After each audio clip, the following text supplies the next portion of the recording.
Tunapozungumzia reputation, ndugu zangu Waislamu, tunasema ni yale it's like mawazo ama maoni ama matazamio na imani ambazo watu wanafikiri wewe hivyo vitu unavyo. Umeelewa? Yawezekana hauna, lakini yawezekana pia unavyo. Tumeelewana? Yawezekana huna, lakini pia yawezekana unavyo. Yawezekana ni wewe, yawezekana ni taasisi yako, yawezekana ni kikundi fulani cha kwenu ambacho mnafanya shughuli zenu tofauti tofauti. Kuna aina za reputation ama heshima. Moja tunasema ni ya mtu mwenye binafsi, personal reputation, yaani ya wewe kama wewe. Ni vipi karakta zako ulizonazo hapa unaziwasilisha kwa wengine? Ndio kinachomaanisha. Kwa hiyo kwanza ni personal, wewe karakta zako unaziwasilishaje kwa watu na watu wanazichukuliaje? Au tunachomaanisha hapa, unatambulikaje kwa sifa yako binafsi? Kama ni amiri, tuone uamiri wako unavyotuwasilishia sisi na pengine tuukute na kwingine. Na kama ni kiongozi wa aina yoyote, tuone huo uongozi wako uliokuwa nao unawasilisha pia kwetu sisi. Lakini aina nyingine ni professional reputation, kutokana na professional yako. Kutokana na professional yako. Mfano ni mwanasheria, unasomea sheria hapa. Kuheshimu kwa professional yako. Lakini tutakuheshimuje? Ni kipi unakitoa kwenye professional yako kutuletea sisi? Aina nyingine ni organization reputation. Mfano kama na taasisi yenu, heshima yake kama taasisi utailindaje? Kitu kingine ni online reputation, masuala ya mitandao, heshima kwenye mitandao ya kijamii. Hivi tunavyovitumia hizi smartphone, tuangalie tunatumiaje. Tuangalie tunatumiaje, kwa sababu vitu unavyo-upload huku vinaishi. Itafika wakati utakuwa na fursa ya kuja kufuta. Kwa mfano umeupload vitu vyako kipindi cha ujana wako, kwa bahati mbaya au bahati nzuri, Mungu akakujalia ukapata cheo kikubwa katika nchi hii, si ndivyo? Ukapata cheo kikubwa tu, ukasahau kufuta. Watu cha kwanza watakimbilia kwenye akaunti yako, huyu ni nani, si ndivyo? Wanakuta uhalisia wako wa zamani, alafu sasa hizi unaniambia wewe ni mheshimiwa fulani. Unafikiri watu watakuheshimu? Hawezi. Kwa hiyo tuzingatie nini ambacho tuna upload huko. Ukiacha hiyo kupata nafasi, unakufariki ghafla. Siku hizo watu wanafariki ghafla, zinatafuta tu sababu. Hiyo ndugu zangu, angalia nini ambacho unaweka kwenye social media zako.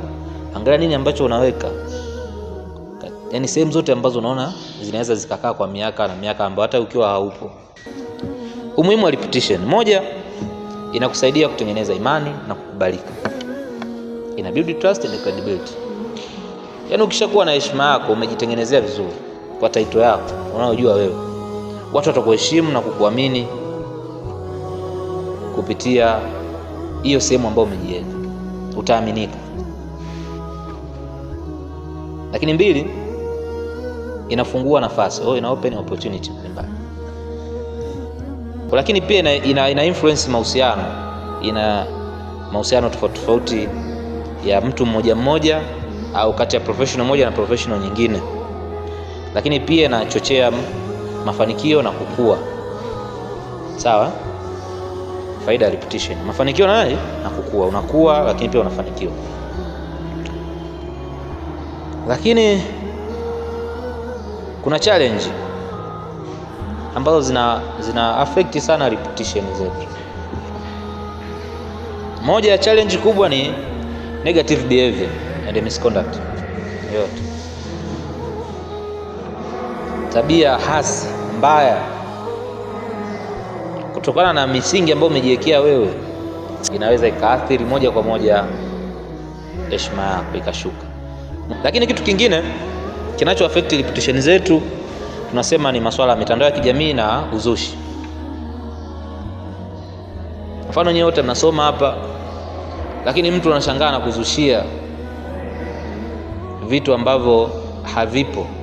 Kuna uzushi na masuala ya mitandao ya kijamii. Kwa hiyo haya yote yanaweza yakatuharibia reputation zetu. Na hapa unaweza ukaona social media mtu yuko hivi, lakini uhalisia hayuko vile, si ndivyo?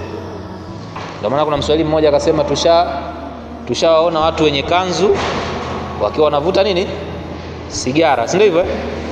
Lakini pia tushakuta watu wenye rasta na matatu wakiwa wanaswali swala 5 ya ukweli. Mwenyezi Mungu huwa anaangalia mioyo yetu, si ndivyo? Mioyo yetu, sio muonekano wetu. Ndicho kilichomaanishwa pale kwenye ile statement ya wana falsafa. Tuko sawa hapa? Yes.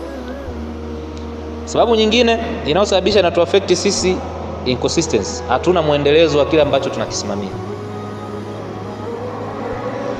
Yaani ulishaamua kuwa hivi, kuwa hivyo.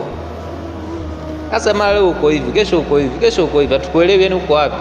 Watu wanashindwa kuweka katika kundi gani. Sawa, inconsistency. Lakini pia poor communication. Hatujui namna ya kuwasiliana. Zile communication skills hatusomi.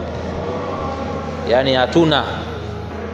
Swali la kujiuliza, unavyowasiliana na rafiki yako yoyote ndivyo unavyowasiliana na mlinzi getini? Unavyowasiliana na mlinzi getini ndivyo unavyoweza kuwasiliana na lecture?